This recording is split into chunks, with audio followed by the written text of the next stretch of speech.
Okay, we're going to carry this issue of influence into the real world. Let's carry this topic of influence into the headlines, and then specifically in the world of professional growth, leadership growth. Let's take this issue and let's just look at some things that I think we see in the headlines. And this article really illustrates the complexity of the world of work today, the complexity of leadership in today's environment, and then where does influence, where can we apply that as a lens for a solution to the complexity in the world of leadership, in the world of work today?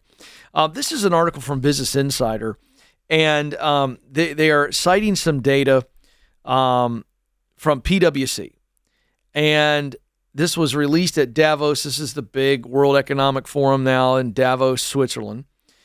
And this was at the first of the year. This was a quote from the article from Tim Ryan, who's a PwC senior partner. He said, "We will see more turnover in the C-suite," these are executives, "in the next 12 months than we have ever." He compared the role of a CEO right now to playing a multi-dimensional game of chess. I'm going to come back to that in a moment. He goes on to say, being a CEO is a massively complex job. You have investors who want something in the short term. The board is thinking about the short term and the long term. You have employees that are worried, concerned.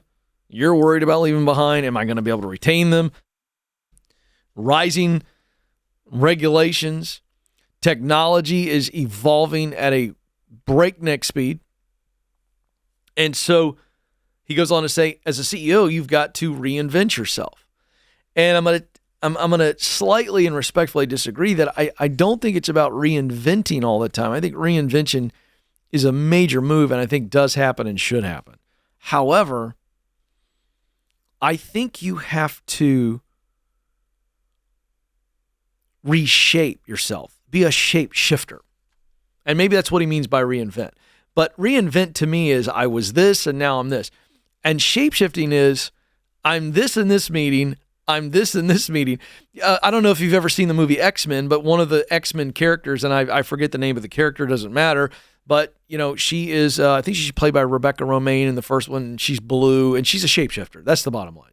And there's others that are shapeshifters, right? And so they can just kind of like, I'm this guy, and then I'm that guy, and I think that's the metaphor I want us to hang on to, despite the creepy blue skin and the creepy cat eyes that she has. Mystique, thank you, Nathan. I knew one of you were going to hit me with that. All right? So I want you to have that image in your mind. If you are a CEO, and even if you are this is not limited to CEOs. There's a leadership application here because we're talking about influence. And at the end of the day, if you've got a leadership title and you can't influence the people that you're leading for good, I got news for you. You're not technically a leader. You just have a title, but you're not legit. You're just not. If you are in a leadership position and you are influencing people for the negative, I'm going to give you a bold label. You're a dictator. That's what I'll call you. So let's look at this. Back to the quote. Tim Ryan compared the role of a CEO, and I think we could say the role of a leader, even in small business. I don't think this is limited to big-time CEOs. I really don't. He compared the role to playing a multi-dimensional game of chess. And remember, we're talking big business, so he's talking about investors, so stockholders, fickle, hey, am I going to invest today? Am I going to sell tomorrow? The board, which is essentially the bosses, the collective bosses of a CEO at that high level, the employees, market, regulatory issues coming from Congress or your state government, all these things, and then technology.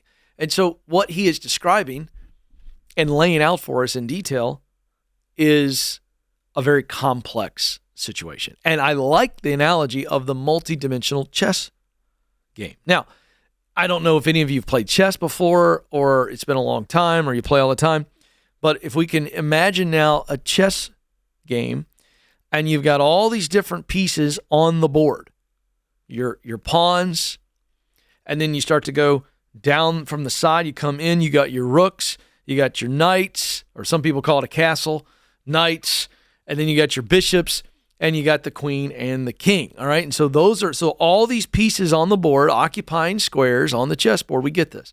And all of those pieces move in different ways.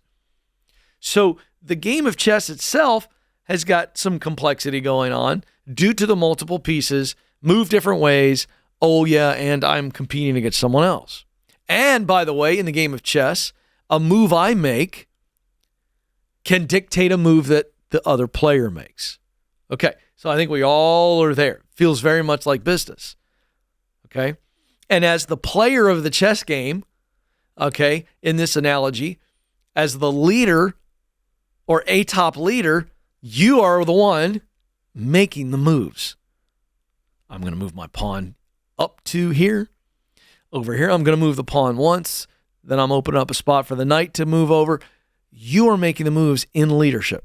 So it's a wonderful analogy. Now, that's just the one game. The multi-dimensional is, I got a game here. I'm playing against this guy. Over here, I'm playing against this gal. And I've got multiple chess games going on. So it really is beautiful and rich to kind of go, this is essentially what a leader's got going on. From a publicly held company, a Fortune 100 company, all the way down to a small business that has 15 employees. The leader, the CEO, the president, the head honcho is playing multi-dimensional chess games. I'm making moves with my talent acquisition and retention, my people. I'm making moves over here with healthcare or cutting my costs and trying to get the best situation for my employees, but also I got to cut costs here. I'm making moves over here on my inventory and my vendors. I'm making moves over here with my customer.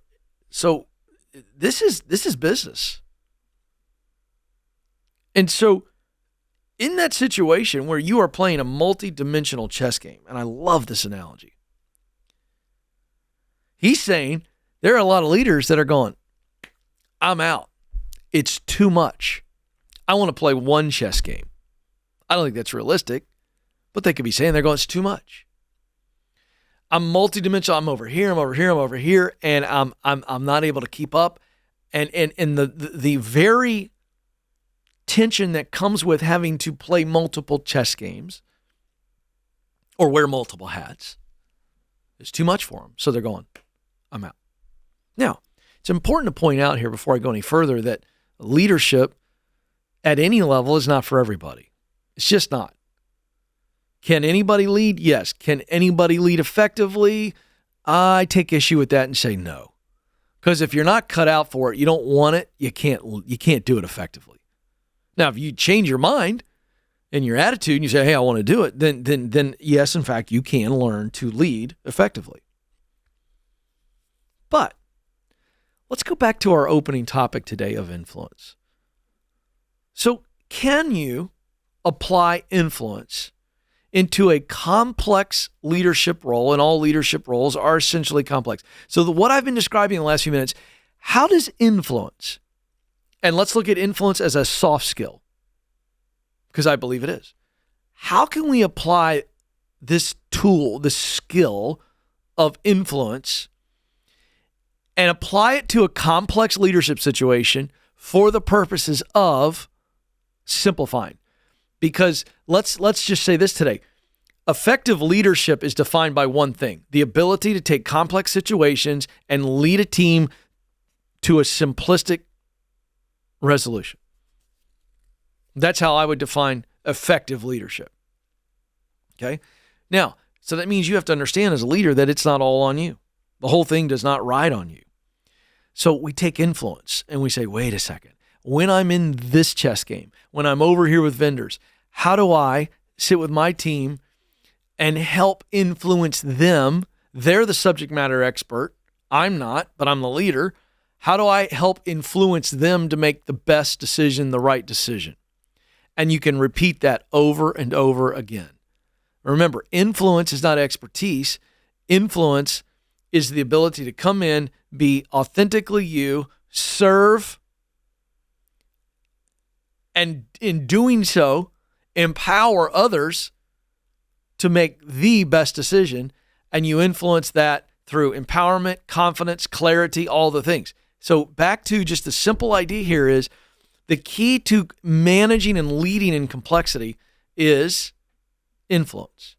Gather the facts, be a calming influence, be a confident influence, be a strong influence, be an innovative influence, be an imaginative influence, be a creative influence. I could go on and on and on, but understanding influence as the power and then how to apply it is the key to leading through complexity into simplistic solutions.